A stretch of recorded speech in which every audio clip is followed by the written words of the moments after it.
Una víctima de la represión policial o simplemente un bandido entregó una carta siendo el hombre más buscado de Argentina, que decía lo siguiente: no soy un delincuente nato, soy una fabricación por las injusticias sociales, que siendo muy joven ya comprendí, y por la persecución de una policía inmoral y sin escrúpulos. Fue un bandolero social que robaba a los más ricos y compartía sus botines con los más pobres. Encarcelado en más de 20 ocasiones y en su estadía más larga en una cárcel de resistencia, parecía que había sido reeducado por el sistema penitenciario e intentó nuevamente reincorporarse a la sociedad. Pero eso no sería posible. ¿Realmente fue obligado por el sistema a vivir una vida de malhechor? Ustedes sacarán sus propias conclusiones. A la edad de 21 años cae por primera vez entre las rejas, culpado de robo. Pero existe una versión no oficial de que los motivos reales habrían sido porque se acostó con la mujer del comisario.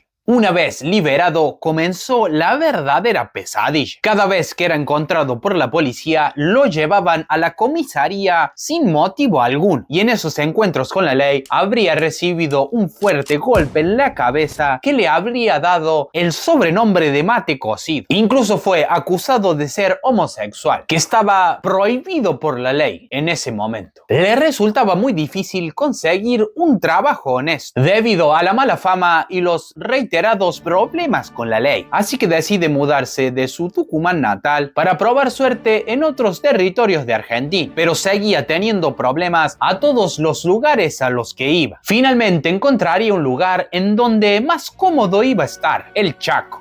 Era parte del territorio nacional, pero no era una provincia. Un lugar en donde no existía regulación y Estado. Un sitio ideal para ser un forajido. Allí es donde conoce al Calabres y juntos realizaron varios robos hasta que fueron atrapados y condenados a 6 años de prisión. Después de cumplir su condena, decidió nuevamente intentar llevar una vida normal, volver a integrarse a la sociedad, y viaja a su Tucumán para estar junto a su familia y comenzar de nuevo. Pero la historia se volvió a repetir. La policía no lo dejaba tranquilo, así que decide una vez por todas aceptar su destino y convertirse en un bandolero con todas las letras. Se reúne nuevamente con su antiguo socio del crimen, el Calabres, y suman un integrante más, el Vasco. La banda tendría una actividad delictiva importante: robos a empresarios, comerciantes, estancieros de renombre, y acá es donde empiezan a tener el apoyo social, encontrando refugio en casas de obreros y campesinos. En forma de agradecimiento, saldaron deudas hipotecarias de propiedades que estaban a punto de ser rematadas. Una vez firmados todos los papeles y con escritura en mano, asaltaban a los comerciantes y recuperaban su dinero. Finalmente sentía que alguien imponía justicia, la que ellos tanto anhelaban. Muchos de sus patrones eran despiadados. Alguien finalmente les estaba dando su merecido. Mate Cocido estaba en contra de la violencia. Trataba muy bien a sus víctimas. Tenía siempre un arsenal considerable consigo, pero era su último recurso. Elegía meticulosamente a sus compañeros y los violentos eran apartados inmediatamente.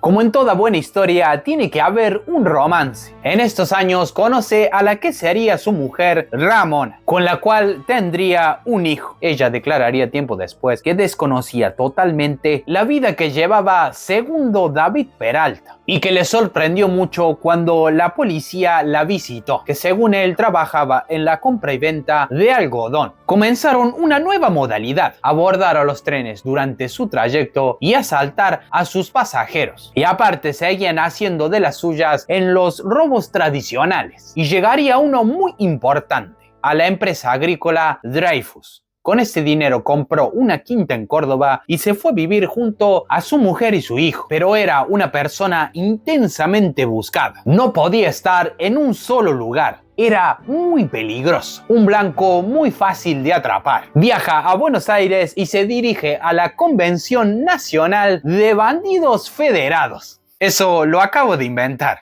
y se reúne con otros de los bandidos más importantes de Argentina, Juan Bautista Bairoleto, ambos famosos por ser bandidos sociales, y decidieron planear uno de los golpes más importantes de sus carreras, el atraco a la Forestal, una empresa inglesa que se encontraba en territorio chaqueño, que tenía a sus espaldas décadas de desforestación y obreros en estado de esclavitud, que incluso en 1921 se llevó a cabo la masacre de la Forestal, en la cual asesinaron aproximadamente a 600 huelguistas que estaban reclamando mejores condiciones laborales. Realizaron varios robos a cobradores ejecutivos de la empresa, tenían un infiltrado que les brindaba valiosa información, pero siempre aparecía la policía.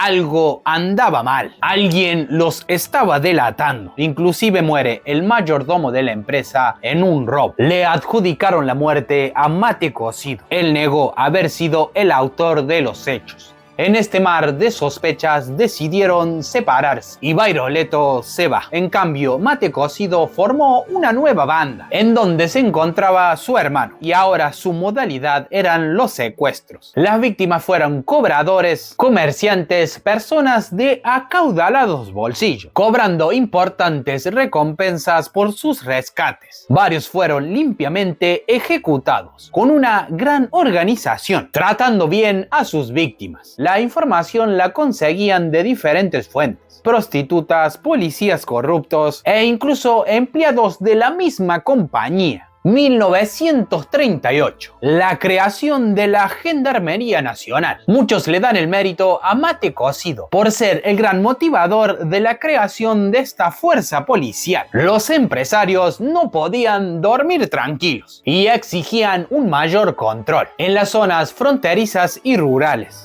y empezaron a ofrecer recompensas de 2.000 pesos a todo aquel que ayudara a atrapar a los bandidos. Inclusive se ofrecía recompensa para rescatar a la policía que se había perdido en el bosque chaqueño, tratando de atrapar a los fuera de la ley.